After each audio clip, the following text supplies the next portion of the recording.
اعلیٰ ترین قوم ہے دنیا کی. اسلام آج دنیا کا سب سے بڑا مذہب ہے. کائنات میں اللہ تعالیٰ نے سب سے زیادہ عزتیں، طاقتیں، دولت، روئے زمین کے خطے سب کچھ اس قوم کو عطا فرمایا. ایسے ہی نہیں عطا فرمایا، اللہ تعالیٰ نے اپنے پیارے نبی حضرت محمد رسول اللہ کو صاحب خلق عظیم بنایا. قرآن نے کہا کہ یا رسول اللہ آپ اخلاق میں سب سے اعلیٰ ہیں، اور پھر رسول اللہ نے اپنے اخلاق کو بانٹا پوری کائنات کے اندر. یہ امت اعلیٰ ترین امت اس لیے بنی کیونکہ ان کا کردار سب سے اعلیٰ ہے، اس لیے اللہ تبارک و تعالیٰ نے ان کو پسند فرمایا ہے. چوتھا بندہ بھی ہے. چوتھا تو بہت برا پھنسا ہوا ہے. کئیوں کی گاڑی وہیں رکی ہوئی ہے. چوتھا بھی ہے جس کا روزہ خراب ہو رہا ہے، جس کے روزے کے اندر خرابی ہے، جس کی مغفرت کا فیصلہ نہیں ہونے والا، جس کے سجدے قبول نہیں ہو رہے. چوتھا کون ہے یا اللہ؟ اللہ کے نبی صلی اللہ علیہ وسلم بتاتے ہیں چوتھا کون ہے یا رسول اللہ؟ کون ہے ایسا بندہ؟ ایک تو ماں باپ کا نافرمان ہے، ایک رشتہ داریاں توڑنے والا بھی ہے، قطع رحمی کرنے والا بھی ہے، شراب پینے والا بھی ہے. اب یہ چوتھا کون پھنس گیا؟ اچھے اچھے نمازی ہیں جو اس میں شامل ہیں. فرمایا چوتھا بندہ وہ ہے جو اپنے دل کے اندر دوسروں کے لیے بغض رکھتا ہے، نفرت رکھتا ہے، کینہ رکھتا ہے، دوسروں کے لیے بلا وجہ نفرت دل میں رکھتا ہے. اب یہ نفرت رکھ کے سجدہ کر رہا ہے. اگر میری جیب میں، عام مثال دے رہا ہوں میں، یہ کوئی قرآن حدیث میں نہیں ہے، اگر میری اوپر والی جیب میں پیسے ہوں، زیادہ سجدہ کروں گا گر جائیں گے. اگر اوپر والی جیب میں نعوذ باللہ کوئی نشے کی چیز ہو تو سجدہ کروں گا وہی گرے نا نیچے. کیا ہے اس دل کے اندر جو سجدہ کرتے ہو؟ فرمایا بغض رکھتے ہو دوسروں سے.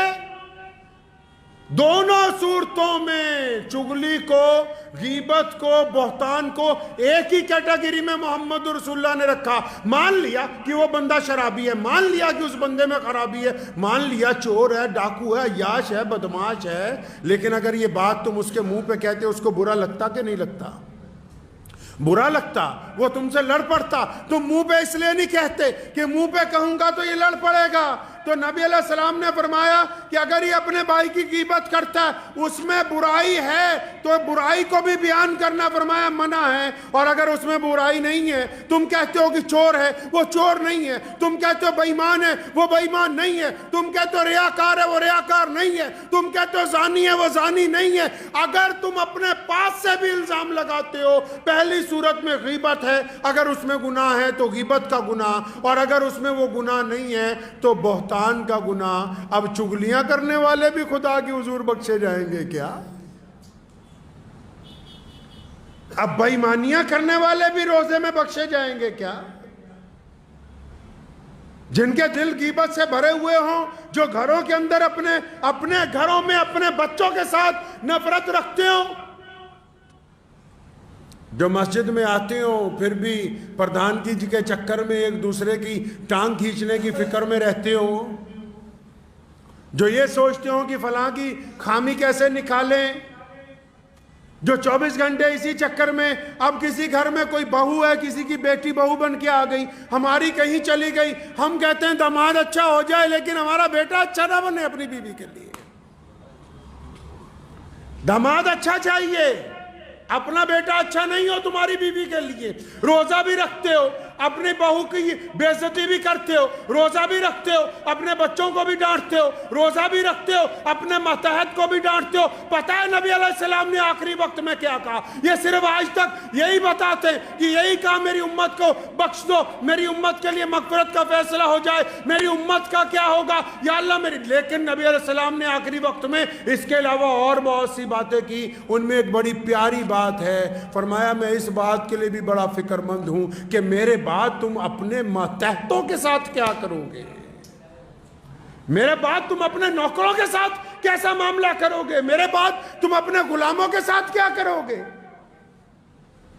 جس نبی علیہ الصلوۃ والسلام نے زندگی میں ظاہری پردہ فرمانے کے وقت بھی اس بات کی فکر کی ہو کہ میرے بعد ماتحتوں کا کیا ہوگا، نوکروں کا کیا ہوگا، ملازموں کا کیا ہوگا، غریبوں کا کیا ہوگا، مسکینوں کا کیا ہوگا، پھر اس امت پر روزے فرض کر دیے گئے ہوں، ان فرض روزوں میں روزے دار بندہ اپنے گھر کے اندر ہی ایک بغض رکھتا ہو اپنے ہی دوستوں کے لیے، اپنے ماں باپ کے لیے، اپنی بیوی کے لیے، اپنے بھائی کے لیے، اپنے عزیز و اقارب کے لیے، اپنے نماز کے ساتھیوں کے لیے، پھر یہ سوچتا ہے کہ میرا روزہ ہو گیا۔ روزہ ہوا نہیں ہے، روزہ نہیں ہوا۔ روزہ تو برائیوں کو جلانے کا نام ہے، روزہ تو برائیوں کو ختم کرنے کا نام ہے۔ اچھا روزہ رکھنا چاہتے ہیں آپ؟ چاہتے ہیں کہ بہت خوبصورت روزہ ہو؟ روزے دار کو تو غصہ نہیں آتا، روزے دار کو غصہ نہیں آتا، اور جب وہ غصہ آتا ہے، یہ کون کہتا ہے نہیں آتا؟ ارے آتا ہے غصہ، لیکن روزے دار غصے کا اظہار نہیں کرتا۔ روزے دار غصہ آنے کے بعد گالی نہیں دیتا، روزے دار غصہ آنے کے بعد غصے کو ضبط کر لیتا ہے، روزے دار غصہ آنے کے بعد ناراضگی کا اظہار نہیں کرتا۔ مطلب روزے دار کو غصہ تو آتا ہے لیکن یہ دوسرے کو غصے کا بتاتا نہیں ہے، کیونکہ یہ روزے دار ہے۔